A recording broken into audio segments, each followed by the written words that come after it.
This was Dale, the city of golden bells, in the time of Middle-earth, before men came to power and ruined magic forever. And this is the Arkenstone of old, the white heart of the mountain, the central treasure of all the vast treasures of this golden realm. Suddenly, it was all destroyed by the monster lizard Slag the Terrible. Slag, the agent of evil on Earth. And he dragged off the treasures of Dale, even the Arkenstone itself. Only 3 survived the flames. A watchman who slept when the dragon came creeping, Torin Oakenshield, general of the now destroyed garrison of Dale, and Princess Mika Milovana, who sadly watched the crumbling ashes of her once golden realm. Gandalf, whispered General Oakenshield. Only the great wizard Gandalf can help us now.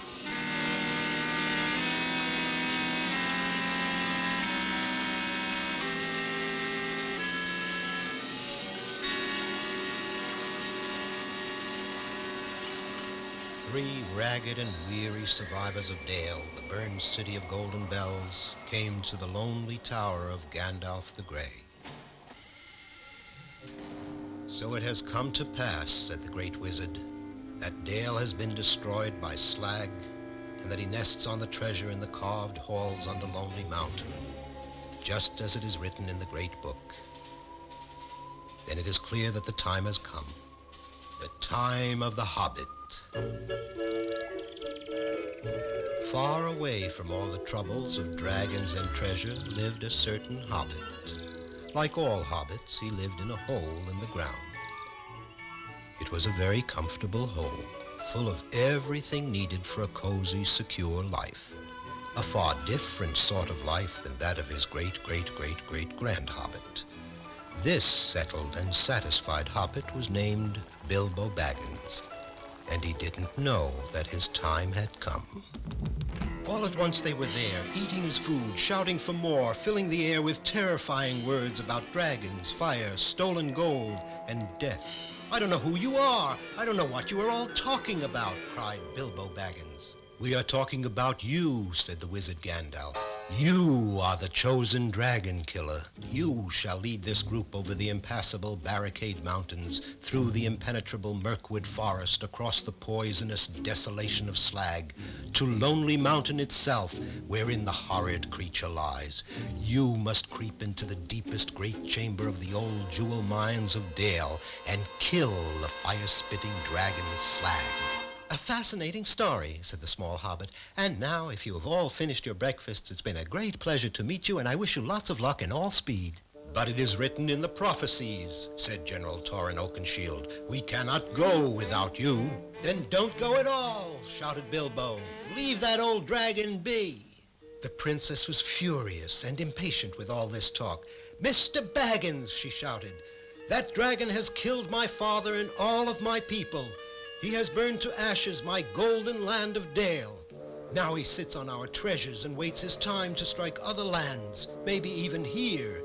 If you are all afraid, then I shall go alone.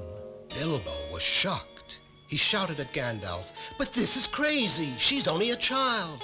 You can't let her face this journey, that dragon, alone. Correct, the great wizard agreed.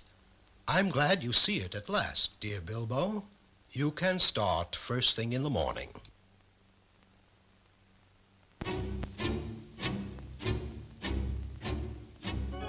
And so they set out to follow the ancient map.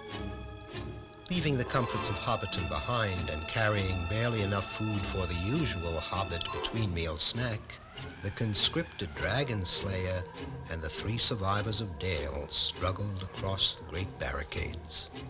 Gandalf the Grey watched from his own distance. He knew well what terror waited along this craggy path.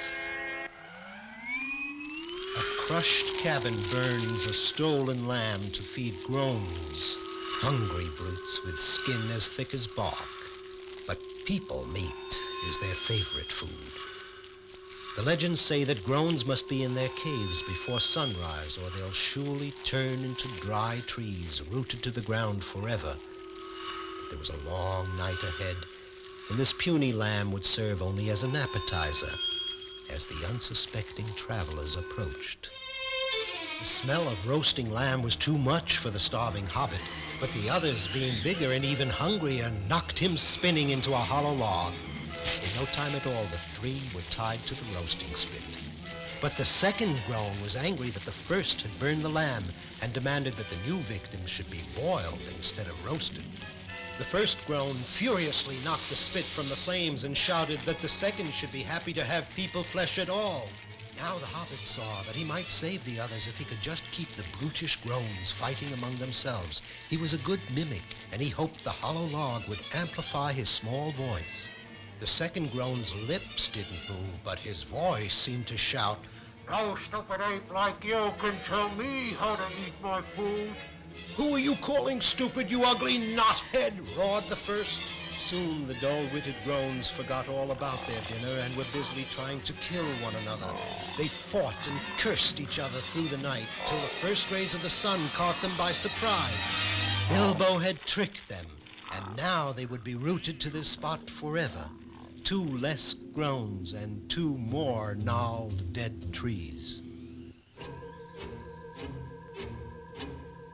As they moved forward again across the great barricades, the survivors had a new opinion of their small hobbit dragon slayer. Perhaps he might prove useful after all, thought Torrin Oakenshield. Then, suddenly, Bilbo was gone.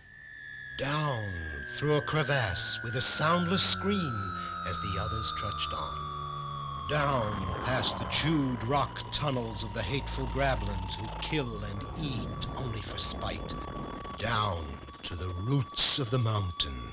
Down to where there is none but gloom. Unremembered years before, a weak and rejected creature found what Gandalf the Grey still seeks, the one ring of power. He had crept into the inky depths to hide it here on this black isle where the hobbit had now fallen, and he had cringed with his ring alone in the dark so long that he could speak only to his miserable self, Gloom. "What horrid little nasty has come to steal our ring, my precious? We must squeeze it till it dies, yes? We durstn't let it take our dearest ring, Gloom." Bilbo did have the ring. Magically, the one ring of power had found its true bearer. It was Bilbo Baggins the Hobbit. He felt the ring's power, that it might help him against the dragon Slag. Bilbo made a mighty leap on his broad hobbit feet, clear to the shore, and darted up the nearest tunnel as fast as he could go. "Curse him and crush him," wailed Gloom. "We must catch the tricksy thief before it reaches the outside." And the wretched thing waddled right past Bilbo, who of course didn't know the way out, but who guessed that Gloom did. And Gloom led him through the only tunnel unknown to the evil grablins and directly into the blessed sunlight. So Bilbo was able to rejoin his companions who had crossed the tops of the mountains, and they faced together the next obstacle on their long journey, Mirkwood Forest. Entering Mirkwood was like plunging into a sea of trees and being unable to come up for air. An eternal, endless forest whose mists were as poisonous as its vegetation. The 4 travelers were starved and exhausted, but they pushed on, compulsively determined to bring themselves to the most hideous danger of all. Lonely Mountain, wherein lay the killer dragon Slag. There he lay, the vast red gold dragon, fast asleep, in this immense hall that once was the jewel mine of Dale.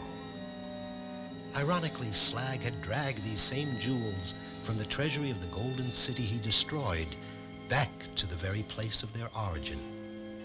As Bilbo looked out at this stupendous scene of both beauty and ugliness, his feelings too were a swirling mixture of exhilaration and horror. Then out of this staggering panorama of gems, he suddenly saw only one. It was the Arkenstone. The Arkenstone of Dale. Now the tiny hobbit knew exactly how this lizard must die. It was the bravest thing he had ever done, certainly braver than anything the comfort-loving squire of Hobbiton ever would have imagined he could do. Perhaps it was only the power of the ring he wore. Perhaps it was his growing love for the Princess Mika. Or maybe it was only that he knew that someone had to do it. But he did it. He climbed the diamond vest of the slumbering dragon and he stole the Arkenstone. Together with the others, he fashioned a powerful crossbow from old mining tools.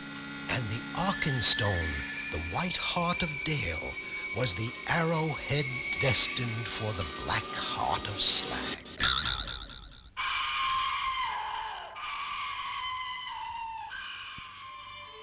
And so he did it, just as Gandalf knew he would. And the city of Golden Bells was built again, and Bilbo and Mika reigned there together. But finally they returned to that quiet, comfortable life in Hobbiton, until the next time that Gandalf the Grey would knock upon the round, green door.